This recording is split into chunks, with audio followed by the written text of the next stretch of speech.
তারপরে পরিবার সহ সকালবেলা এখানে সারা রাত্রি আমিও কিছু করা যায় না।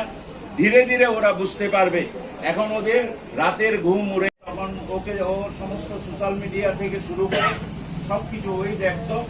ও একদম প্রথম সারির নেত্রী।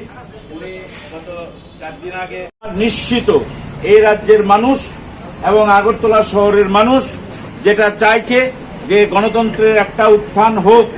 যেভাবে 3.5 বছর প্রতিনিয়ত মানুষকে নির্যাতন করা, অত্যাচার করা, জুলুম করা, কিছু তো দেওয়ার নামই নেই। গরিব মানুষের দিকে লক্ষ্য রেখে, যেমন পশ্চিম বাংলায় আমাদের যে সরকার চলছে শতাধিক প্রকল্প সেই সরকারের, আর আমাদের রাজ্যে একটা সরকার চলছে, একটি প্রকল্প রাজ্য সরকারের নেই। উল্টো কেন্দ্রীয় সরকারের প্রকল্পের যে সুযোগ সুবিধাগুলো গরিব মানুষরা পেত সেগুলোও বন্ধ করে দিয়েছে।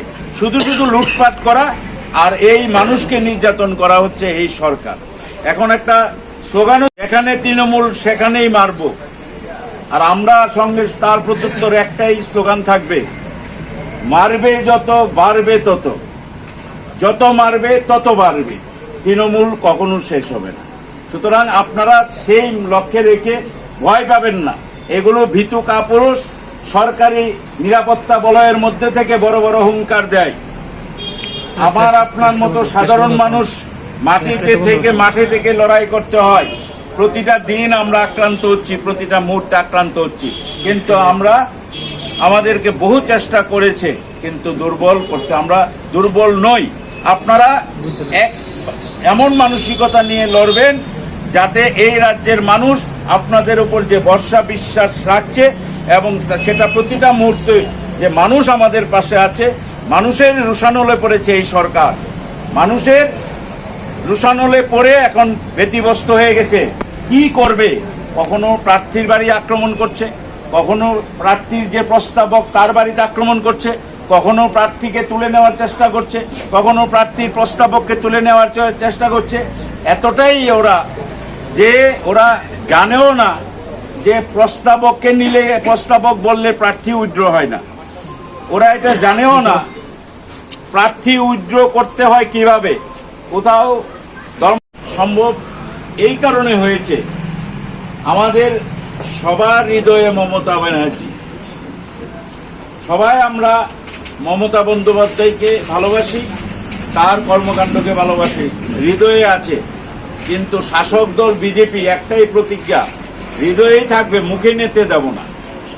এখন আমাদের যে কাজটা করতে হচ্ছে, মমতা বন্দ্যোপাধ্যায় হৃদয় থেকে মুখে আনতে হবে, লড়াই করে সংগ্রাম করে মুখে নিতে হবে মমতা বন্দ্যোপাধ্যায়ের নাম।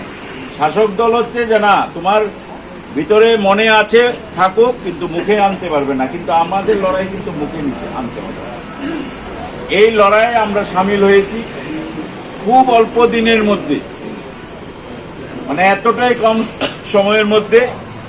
শাসক দল হোক, সবার মধ্যে সবাই সন্দিহান ছিলেন যে তৃণমূল কংগ্রেস, শাসক দলের নেতৃত্ব বা রাজ্যের সর্বোচ্চ বিজেপির নেতৃত্বরা বারবার বলতে আমরা শুনেছি যে তৃণমূল আবার কোথায়, তৃণমূল তো এই রাজ্যে নেই।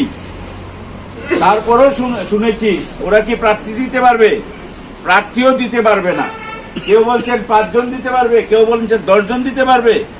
কেউ অভাবনীয়, কেউ ভাবতেও পারেননি যে তৃণমূল কংগ্রেসের 51টি আসনের মধ্যে 51টি আসনই তৃণমূল কংগ্রেস প্রার্থী দেবে। এটা কিন্তু কোনো ধারণা ছিল না, এটা স্বীকার করতেই হবে। এই কাজটা একমাত্র আপনাদের দ্বারাই সম্ভব হয়েছে। আপনাদের সাহস, আপনাদের যে মানসিকতা, আপনাদের যে চিন্তা চেতনা উপলব্ধি অনুভব রাজ্যের মানুষের জন্য, যে আমার কিছু চাই না, আমি একটা ছোট্ট লড়াই করে আমি অন্তত একটা প্রতিবাদ করব। আমি জানি অনেক প্রতিকূল অবস্থার মধ্যে আপনারা প্রার্থী হওয়ার আগে এবং প্রার্থী হওয়ার পরেও প্রায় প্রতিক্ষণে প্রতিটা মুহূর্তে আপনাদের উপর মানসিক নির্যাতন, শারীরিক নির্যাতন, অর্থনৈতিকভাবে আপনাদেরকে কিভাবে শেষ করে দেওয়া যায়, এই সুসংগঠিত যে অশুভ শক্তিটা এই রাজ্যে শাসন করছে তারা প্রতিনিয়ত চেষ্টা করছে। কিন্তু আমাদের একটা বিশ্বাস, এটা মা মাটি মানুষের দল, আমাদের নেত্রী মমতা বন্দ্যোপাধ্যায় আমাদের এই লড়াইয়ের সেনাপতি অভিষেক বন্দ্যোপাধ্যায়, আমরা সবাই মিলে আমরা এই পুর পরিষদ নির্বাচনে সারা ভারতবর্ষে বা দেশের কাছে একটা মেসেজ দিতে চাই। এবং এই মেসেজটা হচ্ছে যে কোনোভাবে কোনো মূল্যেই শাসক দলের রক্তচক্ষু, তাদের সন্ত্রাস, তাদের অত্যাচার, তাদের জুলুম, এইগুলো